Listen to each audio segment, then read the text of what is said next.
Hello all, the Milkins here from Saco, Maine. I'm Nathan. You say that every week. I know, but it's kind of the thing. Do you want me to do it again? No, I'm Hey. good. I'm Oh. good. I'm good. That's Angela, by the way. That's Angela. It's like not the people that are watching it. No, I'm not going to necessarily not know who we meant. Right. It's like people that we specifically sign. Anywho, we're tired and punchy. Yeah, we had a big week this week. Well, big day yesterday. Yeah, much. big day yesterday. And Yeah. we're tired and cranky. We can pretty much fast forward through most. We had youth group on Wednesday, right? Yes. Yeah. The only highlight there was when the children thought that you were teaching about Gilligan from Gilligan's Island Instead of Gideon. Gideon. Bless their hearts. Bless their hearts. So we pretty much this weekend was all about the finally doing the Boston trip. Mind you, leading up to it, it was touch and go because Dad did get sick this week. So Right. on Tuesday we got an email from him saying that I'm dying, it's not going to happen. To finally to Friday when he's like, "Yep, we're good to go." So it's amazing what drugs will do, really. Right. Prescriptions are beautiful things. Yeah, prescriptions are beautiful things. So yesterday we got on the train about a little after 7 o'clock here in Saco. That would be morning, early morning. Yeah, did we mention this was a long day yesterday? We met Dad and Val there. Mm-hmm. This was their Christmas gift, actually, was a day in Boston with us and Gary and Holly. So Gary and Holly are in Sanford. They're closer to the Wells station, so they met us at the Wells station, and we proceeded for about 2 hours down to Boston. Yes. Got there. The arrangement was to pick up the on and off trolley right across the North Station, right in front of Orr. Why can I not remember his first name? Bobby Orr. Bobby Orr statue right in front of the garden. Am I allowed to say it like that, or should I stop? No, you need to stop. I should stop. But we did good. So here's a crew of us right here. That would be except for Angela because Angela was taking the picture. But we're at Faneuil Hall. We're in Quincy Market right here. I think are we listening to that incredible live band that I could have stayed and listened to for a while. They're jamming out to some Earth, Wind, and Fire. The guy was like, "Anybody ready for some Earth, Wind, and Fire?" The best band ever, he said. No, they were really good. They're really fun, very funky. A lot of people dancing. Yeah, it was good. You know, going to Boston on race weekend. Tomorrow is the Boston Marathon, for those of you that aren't local. Going to Boston on race weekend is always fun. We did it last year, and there's just a great energy in the city. There's a lot more going on than normal, and there's just a lot of runners are there from all over the country with their families, and runners from all over the world, really. And, you know, you see them with their club racing jackets and things like that. And it's just it's very cool. The whole Boston Strong movement is still very present. Yeah, and this is you and Holly at the finish line there. The finish line, last year we were able to get right on there because our timing was perfect, and they had just finished a race. They were actually timing another race. We don't know which one. But so the clock was running, and they were testing out some things too, so they couldn't let us on. But right behind there is the finish line where you see those blue jackets. And blue jackets, yes. Yeah, the blue jackets right back there. Yeah. And but there's you and Holly looking fantabulous. Yeah, it wasn't as festive as it was last year, but like I think it was the timing. Well, we were there at a different time, yeah. But, you know, they do races, you know, other than just the big marathon, there's a lot of, I think they do a half marathon. I think we saw a lot of people sporting some medals for that. Then there's, you know, community events like with the local schools and things like that. So there's just a lot of athletes around. It's just a lot of fun. Yeah, and here we had a good little spot at the. I'll put it over your face. Sorry. That's fine. That is a little memorial right at near the finish line for the bombing victims. At the location where the bomb. I don't know if it was the first or the second location though. Yeah. That Gary and I were trying to measure it out and understand, but this was right near the existing. The new finish line, and we know that it moved some, but that's the spot. It's really cool. The chalk is written out. You can't really see it too well, but the Boston Strong in blue and gold, which are kind of the marathon colors. So there's just lots of tributes to victims and survivors, and it was really cool to see people kind of respect that and take a minute of remembrance and to think about it. And you see the potted daffodils; those were all over the city. Marathon daffodils. Marathon daffodils. So that was good. Yeah, that's very nice. Also, just to prove that Angela and I do have the smarts to be in Harvard. I mean, no. So here we are at Harvard, touching Mr. John Harvard's tootsies. Toes for good luck, right?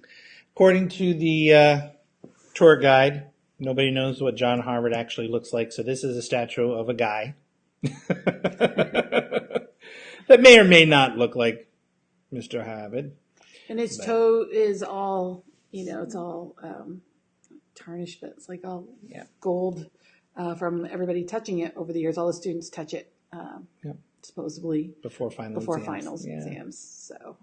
So we did walk around Harvard, which was cool. We had never been, and there was some new student accepted day going on. So there was like some orientation type stuff happening, and a lot of things kind of going on. But we also we went to the Coop.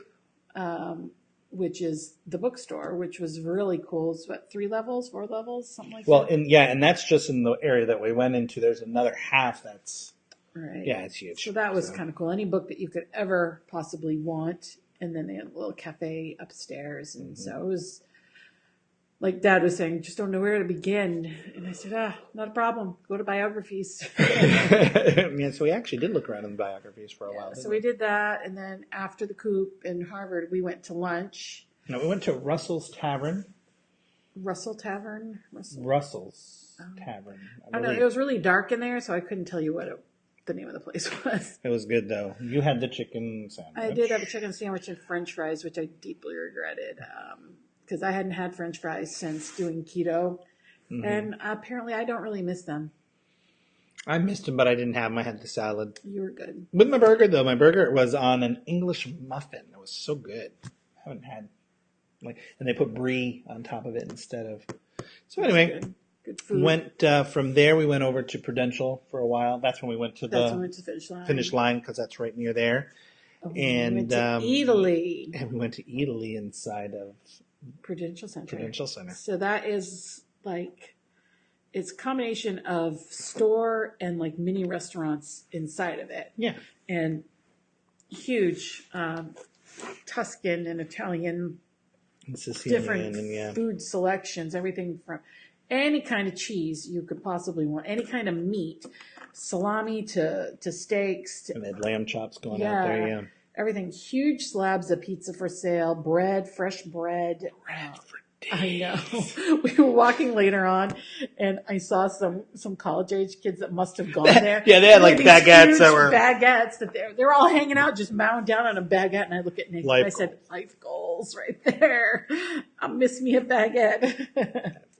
Baguettes. But yeah, that place was really cool. We came out with I got some salami and some olives. I kept it pretty keto. Nathan got some pesto. Oh, we put it away already? Put it away, just to try. I know that we could probably order that stuff online, but it was kind of fun to pick it up. And then we hopped back on the trolley and finished that tour up. Ended up back at Faneuil Hall and Quincy Market and watched the buskers for a while. That's one of my favorite things to do is to watch the buskers. Yeah. Walked around Columbus Park over to the north end. Where we got Mike's. I'm beginning to see a theme about food in our trips. Yeah, that's probably why we're on diets. Mike's Pastry, the line was short, so we were able to get in very quickly. We had set up enough time to kind of just hang out there at Mike's because the line's usually long, and it wasn't. So we had half hour or so to spare before dinner at Bella Vista. We made 5 o'clock. So let's just go back to Mike's for a minute because we had an agreement when we went to Mike's. What was the agreement? That I could pick whatever I wanted. No, that we were going to get one cannoli and we were going to split it because number one, we did split one cannoli. The cannolis are huge. The cannolis are huge. They're very, very good. They're very sweet, and we haven't had that kind of food in so long. I sent him in with my brother and sister-in-law, which I will not do again because they cannot be trusted together. Came out You with two make it sound- cannolis and 2 brownies the size of your head. So we split a cannoli today. We put the brownies in the freezer because we'll have to chip those out a little at a time because they were so big. But, you know, that's the trip that keeps on giving. Yeah, it is. It's a trip that keeps on giving, and nobody's going to complain about a frozen brownie, right? Yeah. Anyway. So then we went to Bella Vista for dinner. Yeah, which is Thankfully, we made a reservation that morning because they were packed in. Race weekend, they all like to eat pasta. Imagine guess what that. Bella Vista serves with every dish. Even if you have a dish that doesn't... So I had chicken Marcel. I thought you had piccata. No, I had chicken piccata, which is a lemon and capers chicken served with a boiled potato, which is boiled in like a chickeny, buttery broth. It's very good. They also serve a side of pasta. And amazing rolls. So amazing we rolls. did well. We split a roll, We split a roll. slathered the butter on it to make it good old keto friendly. Wet-ish. The bowls of pasta aren't that big. Yeah, no, You know, they're probably the right size. the right size. Yeah, and they're I not. had originally went into the game plan thinking I will eat half of it, but it was so good I ate Yeah. all of it. But I didn't eat my potatoes that were on my dish, and I didn't eat all my chicken. But I will tell you, that was a lot of carbs for one day between the lunch and the dinner, and I was ready to restart some keto-ish eating this morning. That's for sure. We did. So, Now we're back on the wagon. Is a that little how you say bit. it? No, Except we because just had did the cannoli. So, as you can see, we're taking some liberties with the diet. Nathan has been doing pretty well with it, testing things. Oranges are probably not going to be on the list. Yeah, I found that out. But that's okay because that wasn't necessarily one of our favorites either. I went up about 60 points. So he's got to be mindful With of that. that, oh, by the way, we should say it was only half an orange. Half an orange. Had I eaten the whole thing. Tonight we're going to try some rice pilaf because Yeah. he's been missing rice. So we'll see how that goes. But yeah, overall, pretty much all week was leading up to making sure everybody was healthy and ready to go on this trip. We got home a little late. Oh, this camera thing. We got home a little later than originally planned. The train was a little late, so we got home closer to 10 last night. So we left before 7, got home after 10. We were zonked. We still kind of are. We are. The other big news this week is that my dad got an iPhone. This is a big deal because my father struggled to get a CD player when we were growing up. Yes, he did. It was a very big deal when we got a microwave. Yes, it was. An even bigger deal when we got a cordless phone. Mind. So he got upgraded to an iPhone. So we spent some of the time on the train teaching him some of that. Yeah. But Nathan spent 2 hours this afternoon giving Dad a tutorial. Well, also getting like everything, His because there's a lot contacts. to, when you go from having a regular dumb phone, you can't just go right to a smartphone easily.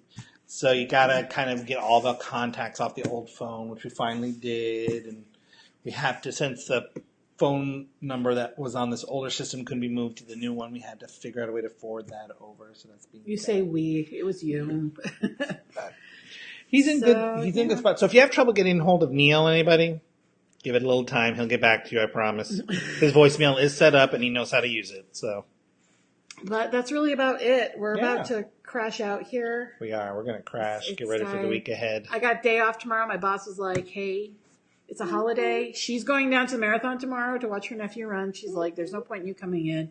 I don't want to see you till Tuesday. So Nate's going to work, but that's okay. I've got errands and stuff I can do. So We're gonna work. yeah, you'll be fine. You'll be all right. I gotta work. Alrighty. We love you, everybody. Have a good night. Have a good night.